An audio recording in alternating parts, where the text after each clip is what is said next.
navukiye mu kinyoma nkigenderamo ngikuriramo bambwiye ngo nge nitware neza sinkori ikibi ijuru nzaribona niyirije n'ubusandara mu bihuru sinaribona nagiye no mu madini bantwara ibyanjye sinaribona kandi Yesu yari yarabibwiye abahanuzi yarabyandikishije mu mategeko yohereje intumwa zitubwire ko yuko ijuru twariherewe ubuntu ntitwari kuzaribonera ubwishyu nuko Yesu yishyuye ibyo twasabwaga nuko ijuru twariherewe ubuntu. Amen, amen. Imana ishimwe ihimbazwe cyane kubera ko itwongereye uyu munsi wo kongera kwegera kuri izi mikoro za Radio Fine FM mu kiganiro Ijuru Ntirikorerwa. Tubahaye ikaze abaduteza amatwi aho muherereye hose, mwaba muri mu bice bitandukanye by'igihugu cyacu cy'u Rwanda cyangwa se n'abari hanze yacyo bazakurikirana ikiganiro ku mbuga nkoranyambaga umunsi ku munsi. Namwe tubahaye ikaze. Twiringiye neza ko mugikunda muri benshi kandi mwamaze no kurarika abagikundana, none turaza no kubahereza umwanya nk'uko tusanzwe tubikora kugira ngo mutumenyeshe namwe icyo mwumvise cyangwa se bafite ikibazo namwe mukabaza. Ikiganiro nyine ni Ijuru Ntirikorerwa nk'uko mukimenyereye, ni ikiganiro gisobanura inzira imwe rukumbi Imana yashyizeho kandi akaba ari inzira y'ukuri ica mu butumwa bwiza buvuga icyo twakorewe, kuko ikinyoma cyo cyavugaga icyo twege twakora bikarangira rero umuntu aheze mu bubata bwo kutamenya icyamuheje kujya mu ijuru, akabaho imyaka myinshi cyane ari kurikorera ariko akarinda asaza amera imvi yumva nta byiringiro by'uko avuye mu mubiri yajya mu ijuru. Turahari rero kugira ngo tubamare amatsiko kandi tubahishurire ukuri ku ijambo ry'Imana, ku buryo Imana yatanze ijuru ku buntu biciye mu gukora kwa Yesu Kristo, bitanyuze mu gukora kwa muntu. Ikaze rero mu kiganiro nk'uko dusanzwe tubahereza ikaze cyane nko muri iyi minsi turi kwegereza umunsi mukuru wo kwibuka ivuka rya Yesu Kristo, ndavuga Noheli ikunda kwizihizwa muri uku kwezi kwa 12. Ubu rero n'ubundi nzi neza ko imyiteguro irimbanyije, ariko uyu munsi turagira ngo tubaganirize ku kiganiro n'ubundi kiri buze kuza kwerekeza ku myiteguro y'iyo Noheli kugira ngo muyitegure neza kandi izabagirire umumaro birenze uko yawubagiriraga. Kuri mikoro rero ni mutagatifu Mugemana Andre nk'uko bisanzwe, ntabwo ndi jyenyine, ndi kumwe na mwene data nawe arabibwira hanyuma tusangire ikiganiro. Imana ishimwe cyane. Murakoze cyane mwene data mutagatifu Mugemana. Yego, nanjye ndi mutagatifu Nzayino Frederique. Imana ihimbazwe. Nk'uko abakunzi bacu b'ikiganiro Ijuru Ntirikorerwa n'ubundi bamaze kutumenyera, nanjye ndabasuhuje aho bari hose mu mpande enye z'igihugu cyacu cy'u Rwanda. Nibiyumve mwikaze nyine mu kiganiro Ijuru Ntirikorerwa. Tuje kubabwira ko burya Imana nta umuntu afite yakora ngo kimuheshe kwemerwa nayo. Yego, kuko nta nzira ihari iva ku muntu ijya ku Mana, ahubwo inzira iva ku Mana iza ku muntu. Amen. Bivuze ngo inzira ijya ku Mana irafunze. Yego, ahubwo inzira ifunguye ni inzira iva ku Mana iza ku muntu kugira ngo imukorere byose. ni nayo nzira y'ukuri. Niyo nzira y'ukuri. Hari amagambo ari haramwitangira avuga ko igiti cy'ubugingo buhoraho Imana yakirindishije inkota yakomuriro n'abamarayika b'abakerubi. Ubwo biravuze ngo inzira nyine iva ku muntu ijya ku Mana hararinzwe cyane, irafunze. Nyamara mu mbaraga za muntu niyo abashaka gucamo. Ariko turi gutanga itangazo mu kiganiro Ijuru Ntirikorerwa, inzira yoroshye tubwira abantu ko bakwiye kuruhuka. Ihita igerayo bakaruhuka, nta ntambara ntazibaye. Tuje kubabwira ko intambara zarangiye, tuje kubabwira yuko ndetse n'ubunyacyaha bwabo Imana yabuhaniye nyine Yesu Kristo. Amen. Ngo kandi nyine ngo mubwire abantu banjye ko intambara zishize, mubabwire ibyururutse umutima, mubabwire ko n'ubunyacyaha bwabo babuhaniwe kabiri. Ibyo ni Yesu Kristo wabikoze. Yego. Tuje nanone kubabwira ko ntawe Imana ikibaraho ibyaha bye. Amen. Kubera ko ibyaha bya muntu Imana yabigeretse kuri Kristo. Yego. Irangije iranabimuhanira. Yego. Tuje kubabwira ko Imana itazatanga ubugingo buhoraho, ko ahubwo yamaze kubaha ubugingo buhoraho. Ni ukwakira ibyamaze gukorwa, si ibyo umuntu akora.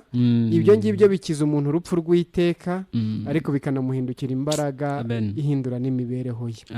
Umuvandimwe, hari na bene data nyine baba badukurikiye, nabo turabasuhuje cyane cyane ko baba banadusabira kugira ngo ikiganiro Ijuru Ntirikorerwa gitambuke mu mbaraga za mwuka. Abera bose aho muri nyine turabasuhuje mu izina ry'umwami wacu Yesu Kristo. Ubwo sinakibakirwa bibirukira hariya n'abo bari kumwe hariya Kibungo. Namwe turabasuhuje, turazi ko muba muri hafi mwashyizeho akaradiyo muri gukurikirana ikiganiro Ijuru Ntirikorerwa. Hakurya za Jarama murazi ko tuhafite muvandimwe ba Misigaro, ba Eliya, ba Cyaremwe Gishya. Hari abandi babyeyi babera nabo bamenye ko Imana yatanze ubugingo buhoraho biciye muri Kristo Yesu. Yego. Abera mwese bari iburasirazuba mu Mutara za Gatsibo hariya ba Damascene na ba Jacqueline, abo bera bose mwene data turabasuhuje. Imana ishimwe ku bwa byose, ihimbazwe iteka ryose. Urakoze kongera guhereza ikaze abavandimwe baduteza amatwi kandi bakabitwereka ko nyine badukurikirana, ndetse bagafata umwanya bagatanga n'umusanzu wabo wo kumenyesha abantu ubutumwa bwiza. Bwo n'abatari bavuga ku Mana nabo baba bateza amatwi kugira ngo bayivukeho, cyane ko nta bundi buryo Imana ijya ibyara uretse gukoresha ijambo ryayo. Amen. Hari ijambo wari uvuze uti hari inzira iva ku muntu ijya ku Mana. Ati iyo nzira irafunze ku buryo nta idashoboka. Ati ijya ku giti cy'ubugingo Imana yayirindishije abakerubi n'inkota yaka umuriro. Yego rwose. Kugira ngo ntihagire umuntu ubasha kuba yakwinjiramo. Urumva ko harafunze kandi mu by'ukuri ubutumwa bw'ikinyoma bwo buvuga ko umuntu yaforusa akagera akazagerayo.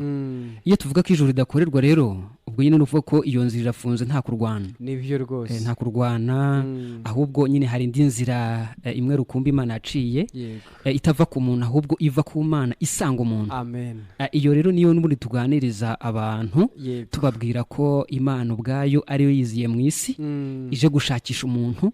Umuntu we yari yararongotanye hirya no hino, aho kuyisanga ahubwo akarushaho kuyihunga, akiruka amasigamana aho gusanga Imana. Imana ikirukanka amashaka muntu.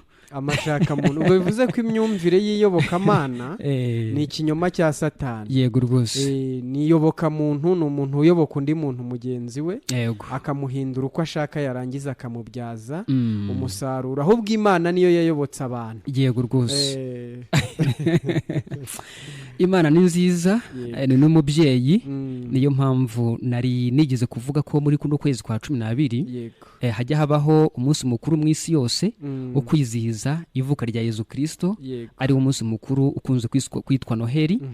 Ni umunsi ujya wizihizwa n'abantu benshi cyane. Natwe rero turahari kugira ngo turusheho gusobanura nyirizina uwo munsi mukuru icyo ari cyo, kuko ubundi umunsi mukuru ni ikintu kiba ariko kindashyikirwa. Ni icyo kiba cyaragize akamaro kanini cyane ku buzima bwa muntu, ku buryo gikomeza kugarukwaho no kugaruka ku muntu hashingiye ku nzibutso nyine kiba cyaramusigiye. Ibyo rero n'ubundi biragaruka kuri iki kiganiro tumaze kuvuga, uburyo Imana yaje gushaka umuntu. Ntekereza ko n'ubundi iyo tuvuga ku bya Noheli cyangwa kuvuka kwa Yezu, n'ubundi tuba turi kuvuga ko Imana yaje mu isi, ariko akaba ari Imana nyirizina, ahubwo yemeye kwambara umubiri w'umuntu ikaza kuvuka hano mu isi. Itariki yavutseho rero yo itariki yavukiyeho iyo ntabwo turi buyitindeho cyane ko siyo yagira umumaro, yabizwi cyangwa se itazwi, ahubwo gifite umumaro ni icyatumye ahubwo ivuka. Icyo yavukiye. Reka dusome rero amagambo ari mu gitabo Yohana yanditse. Mfite Bibiliya ntagatifu. Nanjye mfite Bibiliya yera. Yego. Reka dusome imirongo 2 gusa. Yego. Yohana igice cya 18 yego umurongo n'uwa 37 ndetse n'uwa 38 18 igice cya 18 umurongo ni 37 yego na 38. Abadukurikiye bose bakunda gufata utubibiriya twabo, yego irubona basoranje baba bicaye hasi bafite n'utubike bari kwandika, yego turi kugendana n'abandi bose. Nuko Pilato aramubaza ati, yego noneho rero uri umwami? Icyo ni ikibazo. Yezu aramusubiza ati, urabyivugiye ko ndi umwami. Icyakora icyo ngewe navukiye kandi kikanzana ku isi ni ukugira ngo mpamye ibyerekeye ukuri. Amen. Unyurwa n'ukuri wese yumva icyo mvuga. Yego. Pilato aramubaza ati, ukuri ni iki? Iki ni ikibazo cyiza, yego, kandi gifitwe n'abantu bose, babivuga cyangwa se batabivuga, yego, ariko niko biri. Amen.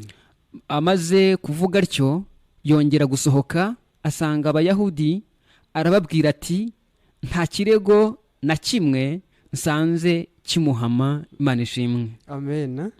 Muri Bibiliya yera mu Ivanjiri cyangwa se mu butumwa bwiza nk'uko bwanditswe na Yohana igice cya 18 ku murongo wa 37, yego, aravuga ngo Pilato aramubaza ati, noneho ga uri umwami? Yesu aramusubiza ati, wakabimenye ko ndi umwami. Yego. Iki nicyo navukiye kandi nicyo cyanzanye mu isi, ni ukugira ngo mpamye ukuri. Yego. Uw'ukuri wese yumva ijwi ryanjye. Amen. Pilato aramubaza ati, ukuri ni iki? Amaze kubivuga atyo aherako arasohoka ajya aho abayuda bari arababwira ati, njyewe nta cyaha mubonyeho. Haragasingizwa Yezu Kristo. Nasingizwe iteka ryose. Ubwo abadukurikiye imitima yabo igiye guhugukira iby'ijuru, ibyerekeje kuri Nyagasani, bumve neza igisobanuro cya Noheli. Yego rwose. Bave mu kinyoma ahubwo binjire mu kuri. Amen. Ko Pilato yabajije ngo ukuri ni iki? Yego rwose. Icyo ni cyo abantu bagiye kumva. Yego pe. Ni ikibazo kibazwa n'abantu bose, kandi impamvu bakibaza nabwo ni ngombwa. Yego. Kubera ko mbere yo kumenya ukuri umuntu abanza kumenya ikinyoma. Niyo mpamvu hepfo bavuze ngo icyanzanye mu isi ni ukugira ngo mpamye ukuri. Amen. Kandi umuntu wese uri mu ruhande rw'ukuri, yego, yumva ijwi ryanjye. Impamvu twumva ijwi rya Kristo tumaze kumenya ukuri ni uko mbere twabanje kumva ijwi rya shitani. Nibyo. Imana isingizwe rero ko nyine yemeye kuza hano mu isi, ikaza ari Imana nyamana ije kudutabara. Yego. Ntabwo ari ije gutembera, ntabwo ari ije kuryoshya nk'uko abantu bavukira. Yego. Abantu bavuka hano mu isi, mu by'ukuri ababyeyi nabo batezeho indi misaruro myinshi itandukanye. Yego. Yaba ari iyo kwiga amashuri bakaza abantu bakomeye, yaba ari kuzagira ibyo babafasha byo mu buryo busanzwe. Yego. Ariko Imana yo yaje mu isi, cyangwa se Imana yarabyaye, nanone tubivuge mu bundi buryo. Yego. Kubera ko mu mvugo y'Imana igerageza kuvuga mu buryo abantu bari buze kuza kumva. Yego rwose. Abantu benshi ntago bazi ko Yesu ari we Mana. Yego. Abantu bakunda no kubipfa, ariko Yesu ni Imana. Yabyiswe umunsi yambara umubiri. Yego, amaze kuvukira muri Mariya. Icyari gitinzweho rero ni ukureba uburyo yavutse, ariko n'icyatumye avuka. Yego. Nawe ntiyahamije itariki yavukiye cyangwa se umunsi, ahubwo yatinze gusa ku cyo yavukiye. Yego, icyatumye aza hano mu isi. Imana yaje mu isi ku mpamvu yo gushaka umuntu. Twari tumaze kuyivuga ko Amen. impamvu Imana yaje gushaka umuntu ni uko umuntu yari yazimiye. Mu binezeza by'Imana, Imana iri mu muntu yifuzaga kubana n'umuntu iteka ryose. Umuntu akayibera umunezero, ariko nayo ikamubera umunezero. Yego. Igihe kigeze rero umwanzi shitani ko ari umwanzi w'ibyiza, akaba ari namurwanya Kristo cyangwa se nyamuhangana n'Imana, akaba ari wari wifitemo umwuka wo kwigomeka ku Mana. Yego. Uwo akaba ari nawe giti mu mvugo y'Imana kimenyesha umuntu icyiza n'ikibi. Yego. Muri make akaba ari we wayobeje umuntu akamukura ku Mana, ahubwo akamwiyegereza. Yego. Umuntu aho kuba uw'Imana ahinduka uwa shitani binyuze n'ubundi mu ijambo ribi. Nibyo rwose. icyatumye rero Imana iza gushaka umuntu nuko yaramaze kwigarurirwa na shitani binyuze mu kumva imvugo yiwe y'ikinyoma iza kuza kumuhindura umunyakinyoma nanone nawe. Yesu we rero yaje ari uw'ukuri kandi aje guhamya n'ubundi iby'ukuri. Yesu yavutse ariko avukira gupfa. Ntekereza ko n'aya magambo yayavugiye mu rukiko n'ubundi ari kuburanishwa ariko yakatiwe n'ubundi urwo gupfa. Hepfo bakomeza kubivuga ko n'ubundi bakomeje gusakuza ngo nabambwe. Urumva ko rero icyo yavukiye kinini ni ukugira ngo apfe, ariko urupfu rwiwe ni rwo musaruro n'ubundi.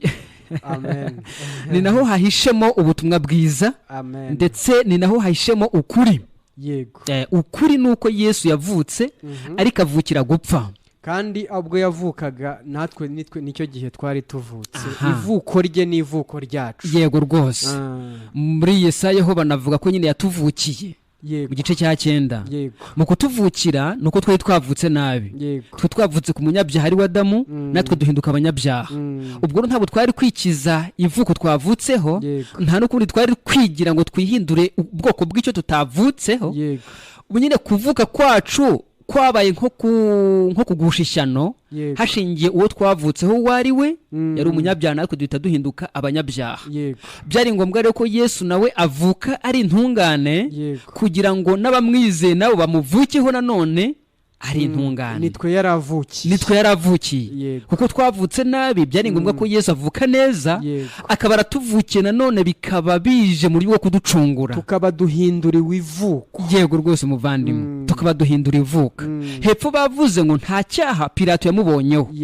Urumva rero ukuri n'ubundi Yesu ahamya ahangaha nuko twe twavutse turi abanyabyaha, dukatiwe igihano cyo kurimbuka ku bwa kavukire yacu, ariko no mu mibereho yacu mibi. Noneho rero Yesu wavutse avuka nta cyaha afite, ariko anakura ntacyo, yewe arinda apfa nta cyaha akoze. Ariko ubwo hahishemo ko ubwo Yesu yapfuye nta cyaha akoze, nta cyaha afite. Ubwo bivuze ko yapfiriye abanyabyaha. Niba yarapfiriye abanyabyaha rero, ubwo umunyabyaha wese uri kudukurikirana, umunyabyaha wese uduteze amatwi, nahishurirwe ukuri guhishe mu rupfu rwa Yesu no kuvuka kwe, nuko yavukiye kugira ngo agupfire. Mu kugupfira rero kwa kugira ngo wowe utazapfuziza ibyaha byawe. Ubwo igihishemo nuko Imana yamaze guhana Yesu, imuhaniye ibyaha byawe kugira ngo wowe utazabihanirwa. Uko ni nako kuri muvandimwe, wakomeza nawe guhamiriza abantu ukuri guhishe mu butumwa bwiza, kugira ngo ikinyoma umuntu yavukanye, kuko twese twavukanye ijwi rya shitani. Biravuga ngo abanyabyaha batandukanywaho n'Imana uhereye kuvuka kwabo, ngo iyo bavutse uwo mwanya bariyobageza bakabeshya. Birumvikana ko umuntu avukana umwuka w'ibyaha, akanabikora kiri mu nda ya nyina, akanabivukana, akanabikurana, akabaho ari byo akora atekereza ko ahari ari inzira izamuhesha kujya ku Mana. Ariko kuri kwarabonetse, Imana atanze ijuru ku buntu. Amen. Muvandimwe murakoze cyane. Ubwo icyo turi gusobanurira abadukurikiye mu kiganiro Ijuru Ntirikorerwa ni igisobanuro cyitwa Noheri.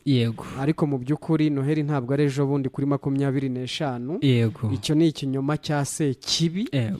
Ahubwo abadukurikiye bakwiye kumva Noheri cyangwa ivuka rya Yesu, bakumvamo umusaruro nyine w'impamvu yo kuvuka kwe, w'impamvu Imana yigize umuntu.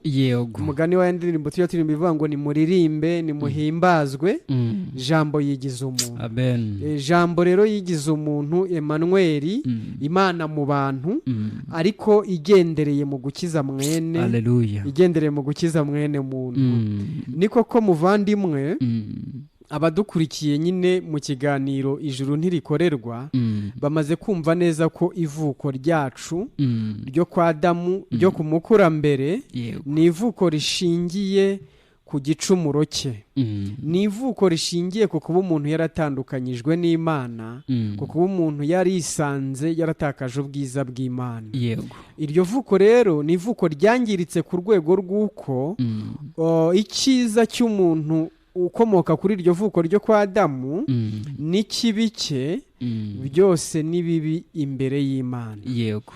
Ariko nanone reka mvuge ngo ibyitwa ibyiza umuntu akora akabishingiraho atekereza ko byamuhesha kwemerwa imbere y'Imana, nibwo bugome kuruta ibibi akora. yego kubera ko iyo umuntu ari gukora ibyitwa ibyiza atekereza ko byamuhesha kwemerwa, aba yinjiye mu marushanwa yo kwigomeka ku Mana. yego noneho rero ubwo turagira ngo tubwire abadukurikiye ko iryo vuko ryaciriweho iteka. yego na niyo mpamvu nyine twari dukeneye irindi vuko. yego rwose. ivuko nyine ryemewe n'Imana. amen. ubwo reka mvuge ngo ubwo Yesu Kristo yavukiraga mu isi, abadukurikiye mwese mukwiye kumva ko namwe mwavukiye muri we. yego ubwo yagendagendaga hano muri iyi si, akiranuka ku gato no ku kanini, yumvira amategeko y'Imana, mukwiye kumva ko burya namwe mwayumviye ariko muri we. amen.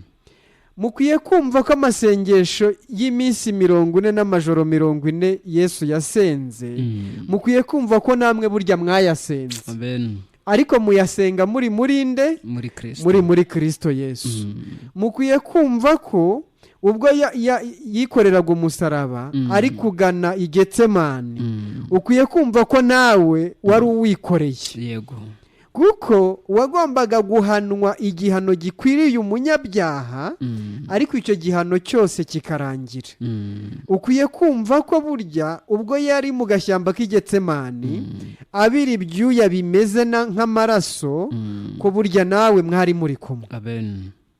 ukwiye kumva ko burya ubwo yazamurwaga ku giti cy'umusaraba, kuko yari yavuze ngo nimara kumanikwa hagati y'ijuru n'isi, ngo nzireherezaho abantu bose. amen.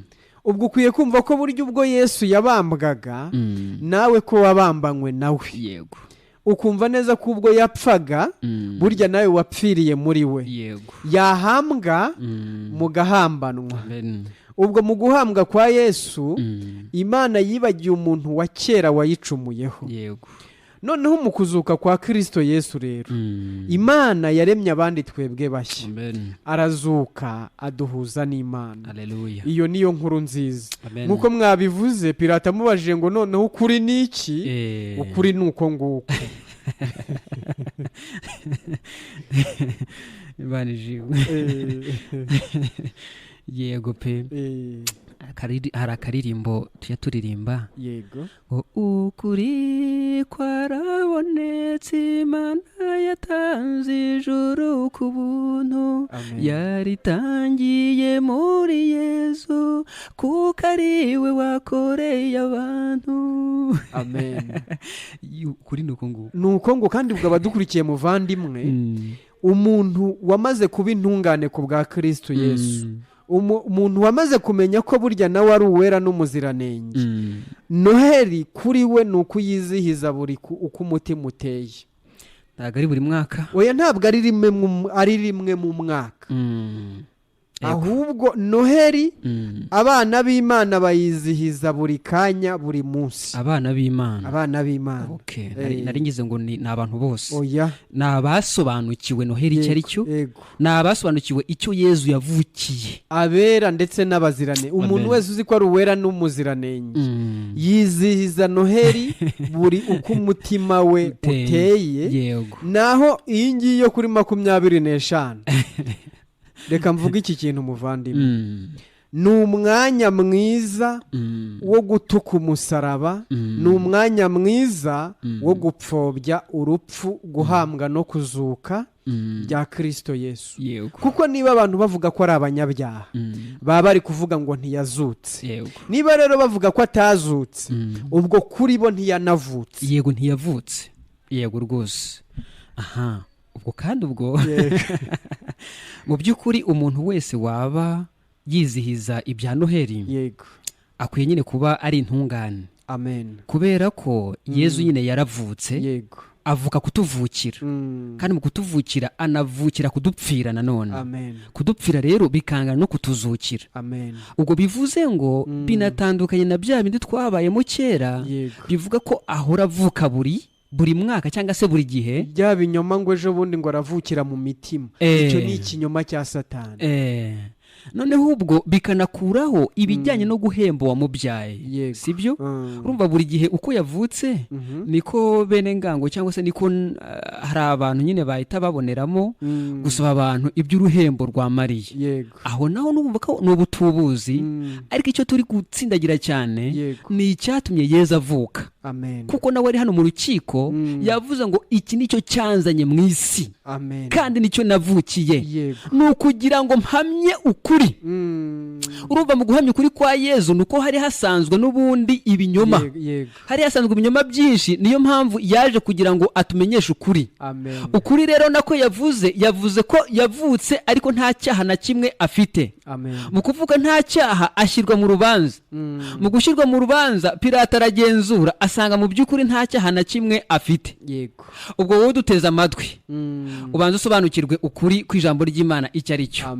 Yesu yavutse nta cyaha na kimwe afite, ariko avuka kugira ngo akuvukire kuko wavutse nabi, ndetse n'iryo vuko ryawe ryagombaga kukujyana mu muriro utazima. Aho Yesu avukiye avuka ari intungane, ariko kugira ngo aguhereze rya vuko rye rikubarweho nawe ubarweho rya vuko ryiwe. Nuvuga ngo Yesu yatuvukiye kugira ngo abarweho ivuko ryacu ry'ubunyabyaha. Iryo vuka kuko ryari rifite umwaku, rifite n'igihano cyaryo, aba ari we ribarwaho, ubwo nyine n'urupfu arujyamo. Tumubona mu rukiko mu by'ukuri atarakwiye kujyayo, ariko kuko yari yatuvukiye byari ngombwa ngo ajye mu rukiko aho twakagombye kujya. Niyo mpamvu biribwa ngo iyo Uwiteka umucamanza iyo ambonyeho amaraso ntabwo ushobora kunca urubanza rubi, ahubwo anyita umukiranutsi. Impamvu atwita umukiranutsi ni uko hari umukiranutsi twaguranye kiriya gihe. Yesu yatuvukiye ari umukiranutsi, ariko yishyiraho ivuko ryacu ry'ubunyabyaha kugira ngo twe duhinduke abakiranutsi ku bw'ivuko rye, ariko nawe ahinduke umunyabyaha ku bw'ivuko ryacu. Amavuko yaraguranywe. Yego rwose muvandimwe. N'ubundi mu kuzuka kwa Kristo Yesu habaye igitangaza. Yego rwose habaye igitangaza, ari nacyo tubwira abadukurikira mu kiganiro Ijuru Ntirikorerwa. Igitangaza ni ikintu kirenze ubwenge bwa muntu, nkuko n'ubundi Yesu abayuda bafarize bari kumwaka ikimenyetso, yaravuze ngo nta kindi kimenyetso muzabona, nta n'ikindi gitangaza muzabona uretse icya Yona. Yona wamaze iminsi 3 n'amajoro 3 mu nda y'urufi. Ibyo cyari igishushanyo gishushanya ko Kristo Yesu azishyiramo inyoko muntu, noneho nyine akabambanwa nayo, agapfana nayo. Mu guhambwa Imana ikibagirwa mwene muntu wayigometseho ku bwa Adamu. Nyine mu kuzuka Imana nyine ikaba yararemye abandi twebwe bashya, akazuka kaduhuza n'Imana.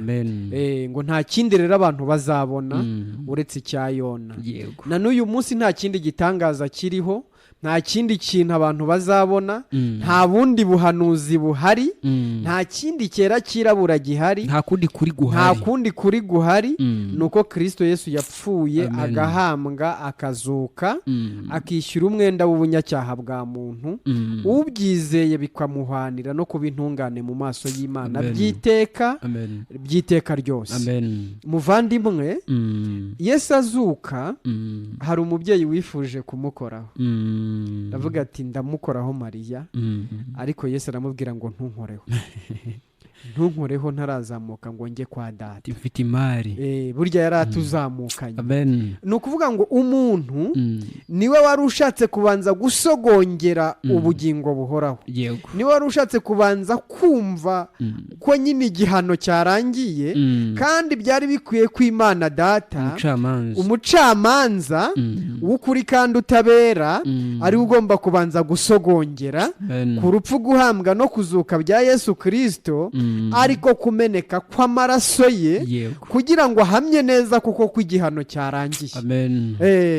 Imana rero isogongeye ku gihano yahannye Yesu, isogongeye mu kurangiza igihano no kuzuka kwe, irirahira iravuga ngo ibyaha by'abantu n'ubugome bwabo ntabwo nzongera kubyibuka ukundi, ngo ubw'ibyo bibabariwe rero ntabwo hakiriho kongera gutamba ibitambo by'ibyaha.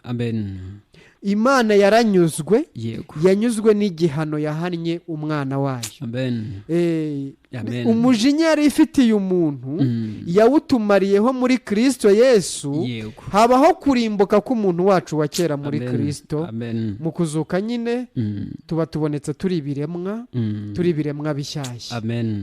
Ubwo rero niyo mpamvu muvandimwe, ubw'ibyaha by'abantu n'ubugome bwabo Imana itazongera kubyibuka ukundi. yego, penetesiya ni ikinyoma cya Satani. yego, Gahunda yatubibwirane hirya no hino nacyo ni ikinyoma cya Satani. yego, pirigatori ntibaho nacyo ni ikinyoma cya Satani. oya, Abadukurikiye mu kiganiro Ijuru Ntirikorerwa, nimuhumure, nimuruhuke, nimutuze mu mitima.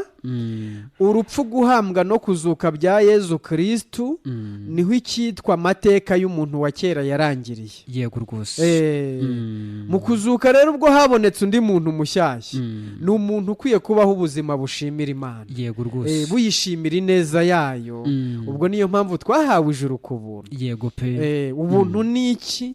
Ubuntu ni uguhabwa ikintu cy'icyubahiro, yego, ikintu cy'agaciro gahambaye umuntu akagihabwa ataragikwiriye, nta Amen. kiguzi atanze. Amen. Kubera ko ikiguzi ni Imana ubwayo yagitanze, ni ukumeneka kw'amaraso ya ntama. haleluya. Rero urumva ko ni ngombwa ko bihinduka umunsi mukuru Yego, wo kwibuka ivuko rya Yezu, yego, ariko urumva abakwiye kubyizihiza nyine n'abazi icyari gihishemo. muvandimwe. Kera twajyaga tubyizihiza, Yego. ababyeyi bakatwambika imyenda mishyashya, kuri uwo munsi tukarya umuceri n'ibindi biryo byiza abana cyane cyane bakunda. Yego, abantu bakuze nabo bakagura ibyo kunywa, yego, bagakora umunsi mukuru w'inda, yego, umunsi mukuru w'umubiri, wo gusabana mu buryo bw'umubiri. yego, Ibyo nyine gusabana mu mubiri ni byiza, no kwizihiza ibintu nabyo ni byiza, yego, ntitubikuyeho ntitunabiciye, ahubwo turi gutinda yego, kwizihiza nyirizina icyo ari cyo. yego, Umunsi mukuru nyirizina icyo ari cyo, ntubu wo kunywa no kurya yego, no kwambara byiza, yego, ndetse no kuvuga ibindi bisa nk'aho ari byiza byo kuri uwo munsi gusa, yego, ahubwo ni ugutinda cyane ku munsi mukuru wakorewe mu mutima wawe. amen. Kuko niba Yezu yaravutse, Yego, akaba ari guhamya icyo yavukiye, ukuri yahamije ni uko yavutse kugira ngo akureho ivuko ryawe rya kera ry'ubunyacyaha, yego rwose, aguhereza ivuko ry'iwe rishya ry'ubutungane, Yego, kugira ngo ujye wizihiza umunsi mukuru uri icyaremwe gishya. amen. Niba ugiye kuwizihiza uri umunyabyaha, ntabwo ari umunsi mukuru. Ukiri naho muvandimwe, ubwo nyine abadukurikiye bamenya impamvu y'ivuka rya Kristo, yego, ko ari twebwe yaravukiye, Yego. ivuko rya kabiri. aha, abantu bagasobanukirwa imibereho ye itagira inenge yabayeho, yego, ko yadushakiraga ubutungane nk'umwambaro twambara tukemererwa guhagarara imbere y'Imana, natwe ntacyo turegwa. yego, Kuko Pilato nyine yavuze ati uyu nta cyaha ngize gute, Yego, nta cyaha mubonyeho. rwose.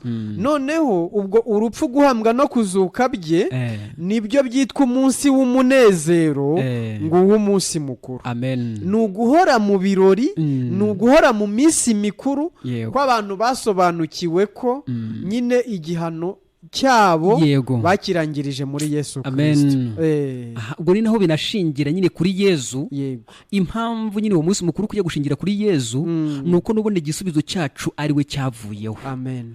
Ariko niba mu by'ukuri utarabona igisubizo, Yego, ntabwo wabeshya ko ari umunsi mukuru wa Yezu, yego, yaba ari umunsi mukuru w'umubiri nko N'ibyo. kurya no kunywa, ariko turi kubabwira tuti ubabere umunsi mukuru udategereje n'itariki nk'iriya, Yego. ahubwo nonaha ubu tuvugana Yego. tugiye kuguhereza umurongo duhamagare, Yego. utubwire mu by'ukuri niba wamaze kugera mu munsi mukuru, cyangwa se niba uwutegereje, Yego. ariko nabwo ntutubwire ko uwutegereje ku itariki runaka, kubera ko kuvuka kwa Yezu ntabwo bishingira ku itariki, ahubwo biraza kugushingira ku kuntu umaze kumwizera, Yego. usobanukiwe icyo yavukiye, kugira ngo agukureho urubanza rw'iteka, Yego. uhinduke umwana w'Imana mu maso y'Imana nyine. Yego. Ibirakubyaye ikubyaje ijambo ryayo, Yego. ni nacyo cyatumye nyine Imana ibyara. amen. N'uyu mwanya rero Imana ni umubyeyi, iracyari kubise. Yego, Ahari n'uyu munsi twakumva umwana arize, yego. nyine Noheli ivutse.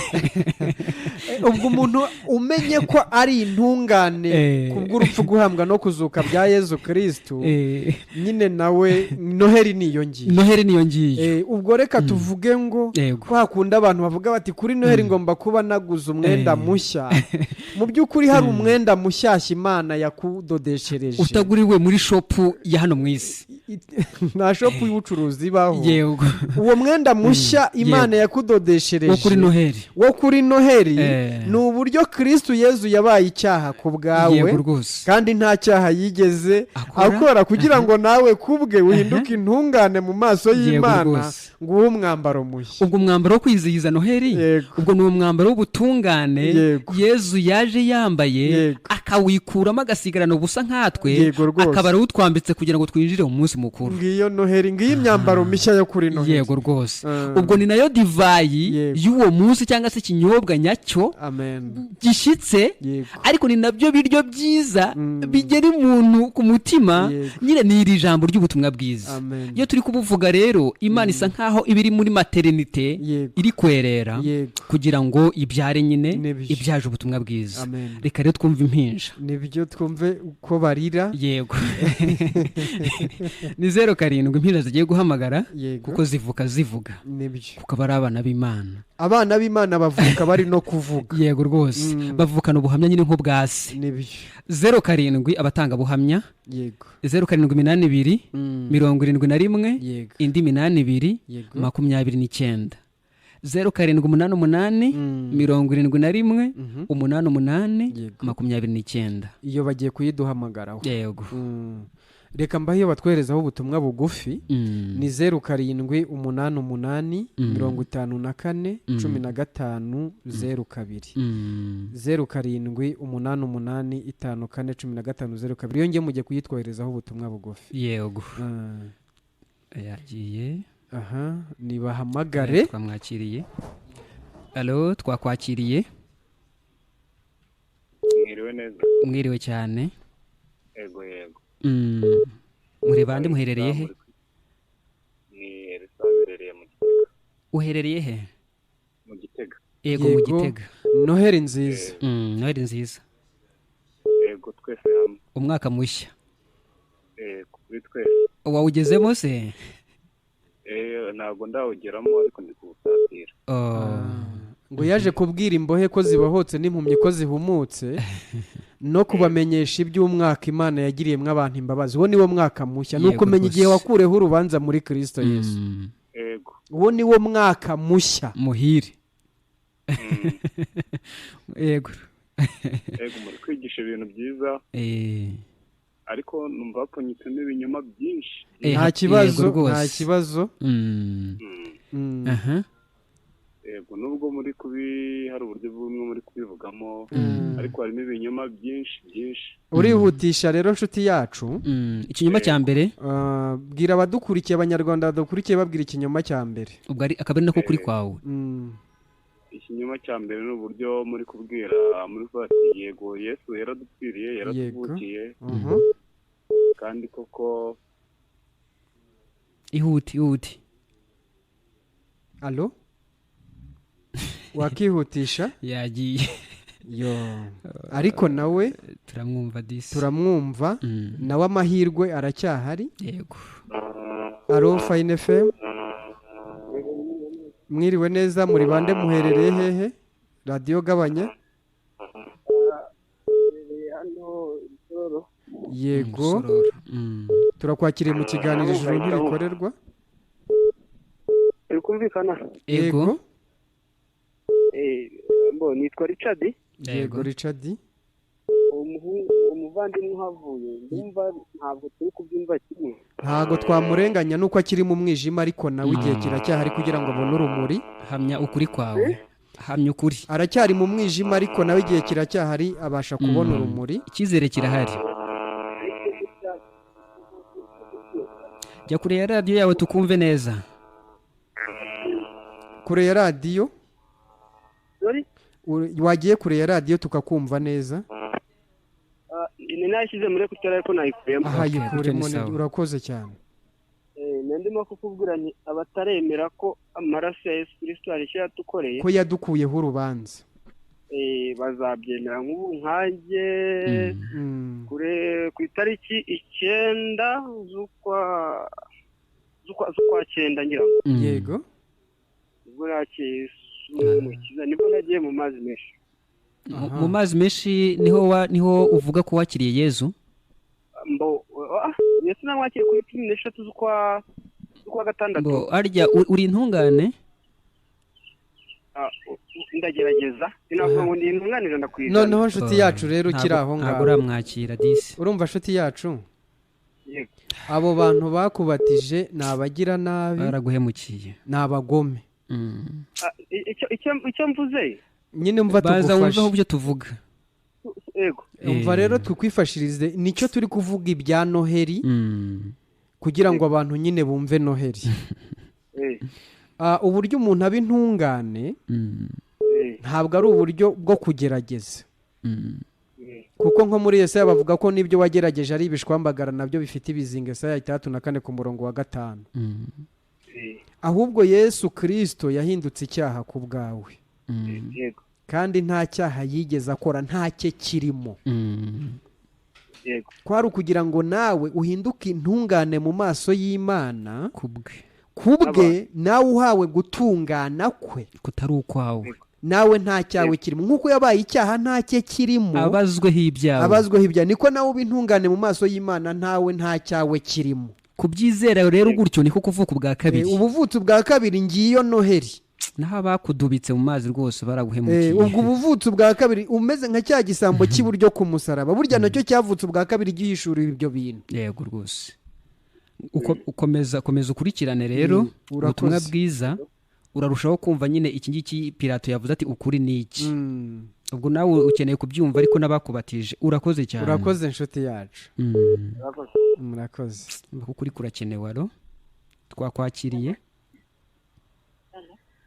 Muri bande muherereye hehe? Yego Vanessa. Huye usuhuze abantu bose bari Huye, Butare turabasuhuje, Nyanza mwese mugubwe neza.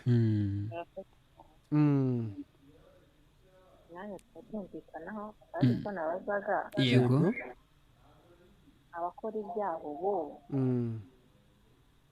bakomeza babikore cyangwa none se inshuti yacu nta n'inyigisho ivuga gutyo. Nta n'inyigisho ivuga gutyo, kandi niyo babikora ribu yo ntabwo amapingu yigeze yabika, kandi ibyaha nta shema bihesha ababikora, nta n'agaciro bibahesha. Ingaruka zizahoraho, ingaruka zo ntizabura. Nk'umuntu atoboye inzu y'abandi ribu nayo iri maso. Ahubwo icyo twivugiraga wowe ku bijyanye no kujya mu ijuru bifite gute? Nicyo turi kuganiraho, ni ingingo irebana n'igihesha umuntu kujya mu ijuru. Urumva ubifite ute wowe, ko aricyo gifite agaciro kurusha n'ibyo wari ubajije?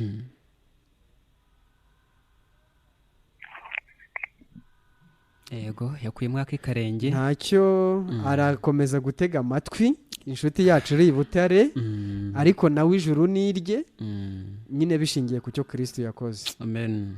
Alo Fine FM. Alo. Turakumva neza, urinde uherereye hehe? Muraho neza. Muraho. Na Alphonse ndi hano Bumbogo. Alphonse Bumbogo turakwakiriye. Mu mujyi wa Kigali. Yego turakumva, turahazi. None se hari ikibazo nagomeje kugira, nasomye Bibiliya cyane ndayizenguruka. Ariko ikintu kivuga kuri Noheli ntaho iriya tariki ya 25 ya buri mwaka ntaho nigeze nyibona. None umva nshuti yacu, twe gutinda ku by'amatariki naho yaba yarabonetse si cyo gifite agaciro, ahubwo igifite agaciro ni impamvu y'ivuka rya Kristo, cyane ko nta n'ibyo yabonye muri Bibiliya, sibyo? Nyine nawe urumva wabonye umwenda mushyashya wo kuri Noheli. Wasobanukiwe icyatumye avuka? Yego. Kuko itariki yavukiyeho yo ngo ntago urayimenya, cyane ko nta n'icyo yakumarira, ahubwo icyo yavukiye wakimenye. Hariya muri Yohana 3:16 avuga ngo kuko Imana yakunze abari mu isi cyane. Yego. Cyane wongereho ngo cyane. Yego. Ngo byatumye itanga umwana wayo. Aho niho hatuma nizera cyane. Ijuru ni iryawe rero. Wamaze kuba intungane? Wamaze kuba intungane? yagiye nawe yagiye ariko abadukurikiye n'ubundi nyine bakomeze baduhamagare dukomeze dusangire ijambo yego ry'ukuri ryo kwizihiza umunsi mukuru wa Noheli. Yego nyine dore ko abawizihiza baba ari intungane. Alo Fine FM. Alo turakumva neza. Vani Butare yego garuka rwose. None se yego wakwizera kuri intungane se umva kugikurikira nyine izo ni impamvu Vane turakumva neza, ni impamvu z'uko udasobanukiwe icyaha icyo ari cyo. Mu ncamake burya ntabwo witwa umunyacyaha kuko wagikoze, ahubwo wowe ubwawe uri icyaha kigenda. Noneho bimwe ujya wibonaho si icyaha, ni imbuto zacyo. nko muri Matayo ibice 15 ku murongo wa 19 Yesu mvu ko avuga. Matayo 19 umurongo nako ibice 15 umurongo wa 19. Haravuga ngo mu mutima w'umuntu nimwe bibi byose biba: kuroga, ubusambanyi, ubwicanyi, ubugome bwose buba mu mutima w'umuntu. Ubwo ufite umutima wese afite n'ibyo ngibyo. Mu yandi magambo umutima w'umuntu ni uruganda rucura ibibi byose aho biva bikagera, cyangwa ni depo bibitsemo. Noneho ibyagaragaye inyuma ni sample y'ibiri imbere. Kuba rero kuba nta sample ihari ntibivuze ko uruganda no muri depo bidapakiyemo. Noneho rero ubutumwa bwiza buza gusenya urwo ruganda. Icyo Yesu yavukiye. Ibwo cyatumye Yesu avuka nuko arazi nyine ko uri uruganda wowe ubwawe. Sibyo? Niyo mpamvu twabonye ko buryo ubwo yabambwaga wabambanywe nawe apfuye murapfana, ahambwe murahambanwa, kwari kugira ngo Imana yibagirwe wowe wa kera wayicumuyeho. Mu kuzuka Imana ire mu ndi wowe mushyarazuka guhuza n'Imana. Iyo byize bihita bihinduka ibyawe. Amen. Ijuru ni iryawe ku bwa Kristo, nta n'ubusaba uburenganzira bwo kurijyamo. Kuko ntabwo ari idini ryabambwa, ahubwo ni Yesu wabambwa. Umuntu rero umaze gutagatifuzwa arangwa n'amahoro. Umunyabyaha agenda nyine nk'umunyabyaha birumvikana, ariko n'intungane ikagenda nk'intungane. Murakoze. Kayonza arahamagara. Ari twabakiriye. Naho neza. Muraho cyane. Ndi kumwe namwe, turimo turagenda namwe. Yego turabumva cyane. Ariko akabazo k'amatsiko wenda muravuga ibya urinde. Ndishimimana Daniel. Yego. Hanyuma Ikayonza umeze mute? Amahoro turashima Uwiteka. Mu rundi mwese murakomeye? Turakomeye rwose. Ikibazo ni ikihe? N'ikibazo mbaza nuko umunsi wa Noheli ese koko uwo munsi uvuga ivuka rya Yesu?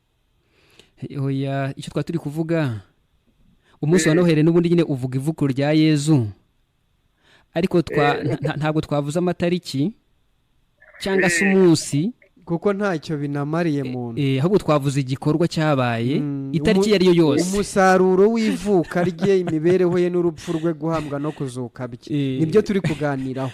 Wasanga yaranavutse ejo hashize abantu bakaba yitegereje kuri 25, ahubwo nawe ibyo yatuye yavuze ngo dore icyo navukiye. Nicyo yatinzeho, apano itariki navutseho, impamvu y'icyo yavukiye. Yego, iyo niyo nyine abantu bakwiye kumenya. Ni nayo Noheli burya. Yego. Kuba nyine wizihiza iminsi utazi impamvu y'icyo yavukiye uri guta umwanya w'ubusa. Gutyo ni zero kabisa. Ntibyakubuza kurimbuka, ahubwo kwizihiza icyo yavukiye. Yego. Hanyuma se wamenye icyo yavukiye? Nakimenye. Uni igiki? Ahubwo impamvu narimbaje gutyo. Ni igiki yavukiye wamenye usangiza abantu? Yavukiye kugira ngo umugambi we kuducungura ubu twari dufite abwishireho, bityo tubone ubwiza buhoraho. Ubu wamaze kuba intungane ku bw'icyo? Cyane rwose ndabihamya cyane, hari ibihamya byinshi. Yego, usuhuza abo mu nkambi bose. Ubwo umunsi wa Noheli ntabwo tubona muri Bibiliya nk'ijambo Noheli. Oya, nta n'uwo uzabona. Cyane ko nawe ubonye ntacyo wakumarira. ahubwo urimo nyine ni uyu nguyu turi kuvuga nyine icyo yavukiye uwo ni wo munsi uba muri Bibiliya. Ariko ni nawe ukwiye kuba mu mutima wawe ukagira icyo kumarira. ibyo nibyo bizima rwose, nibyo bizima pe. naho kukwandikira yitarikiho n'abahanga baranayihimbye n'abandi bazakomeza bahimbe ariko ntibasobanukirwe nyirizina icyo yavukiye ni igiki. oya n'ijambo noheli ntaryo njya mbonamo muri ibi. Yego rwose icyo yavukiye nicyo kirimo, icyo nicyo gifite umumaro cyane. urakoze cyane, usuhuze n'abandi bose bari Kayonza. Murakoze, tubateze amatwi cyane. Murakoze cyane. Turamushimiye nawe. Nawe arakoze. Mu nkambi baradukurikirana cyane. Okay. Nibakomeze bishimire ko muri Kristo Yesu nyine twakuweho urubanza, twabonye ivuko rishya, mbese abantu baruhuka imitima ritarangwaho icyaha, bumve ko ijuru ari iryabo ariko bishingiye ku byabereye ku musaraba. Iri jambo ngo icyo navukiye abantu baritindeho cyane, ni impamvu yo kuvuka cyangwa se nyine ni icyatumye avuka. Urumva hahatsemo nyine ubutumwa bwiza. Yezu icyo yavukiye kwari kugira ngo adukize ivuko ry'ubunyacyaha bwacu, we atuguranire aduhe ku ivuko rye ry'ubutungane, bityo tujye twizihiza umunsi mukuru wo gucungurwa kwacu. Twamwakiriye. Mwiriwe neza. Muri bande muherereye he? Muragije Imana. Yego muragije. Hano mu karere ka Ruhango. Turabumva. Dusuhuje abanyaruhango mwese n'igitwe ku badivantisiti mwese turabasuhuje. Yego kuri siyeje. Twumvishe ko iryo jambo muri kuganiraho. Yego. Buriya ikibanze ntago ari umunsi, ahubwo igikorwa no kumenya uwakubambiwe. Yego ni nako kuri burya Yesu yahamije. Aho buriya umunsi wo washaka yashyiraho umunsi ashatse nta kibazo, ariko iyo usomye Bibiliya ikubwira yuko umwami yaje kudupfira, ni ikihamya. umuririmbyi nawe yaravuze ngo sinzibagirwa umunsi nakizwaga igihe Yezu yinjiraga muri njye.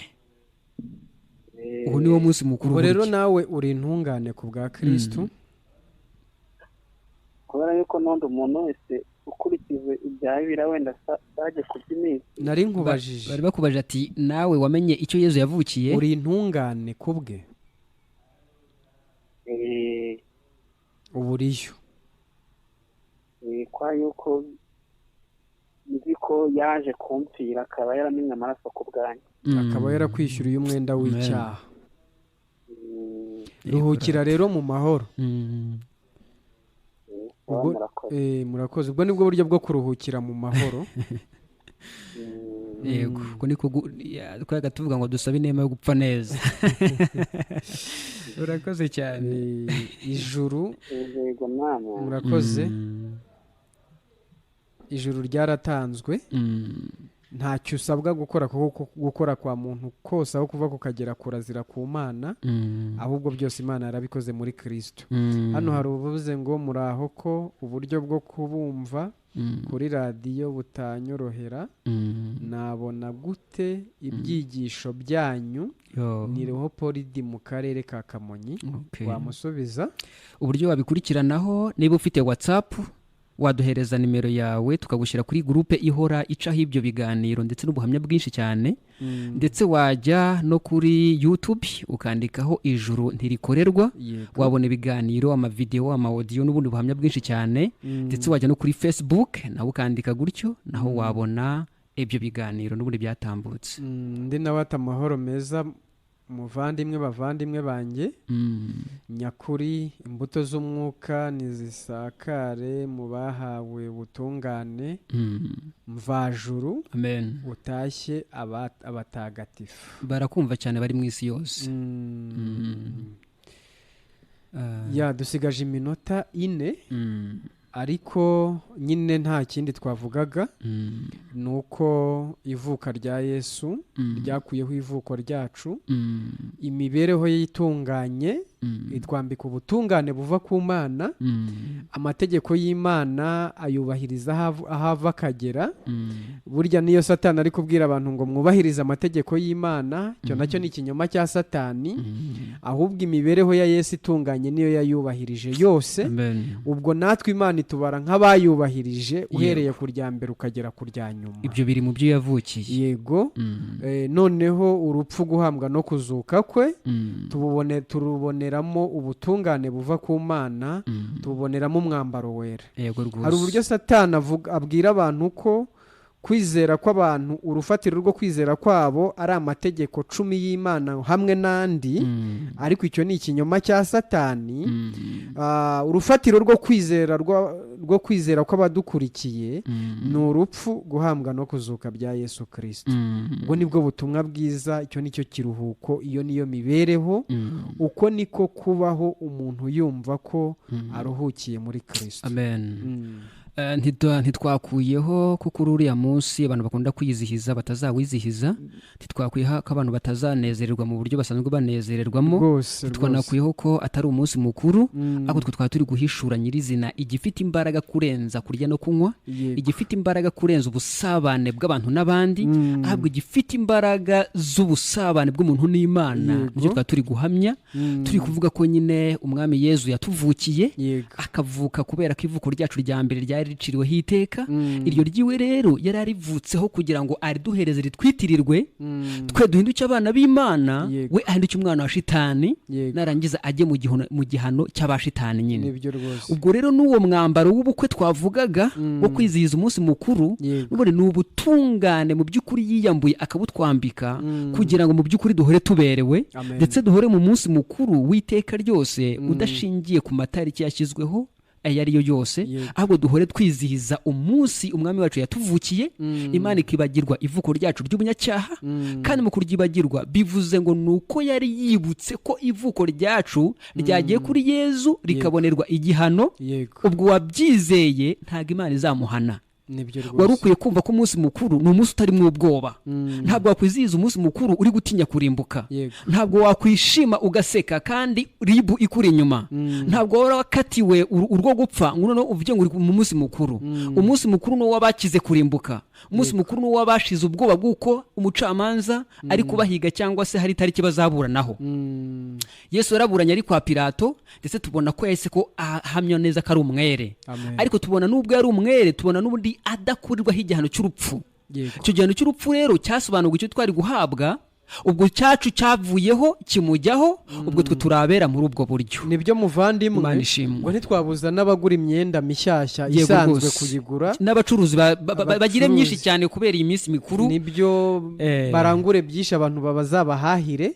Ariko twabifurizaga Noheli nziza rwose, ko ari uko Yesu yatuvukiye agapfa agahambwa akazuka, tukagirwa intungane mu maso y'Imana. Ahubwo Imana igategeka ko tuzajya duhora twizihiza uwo munsi mukuru buri munsi.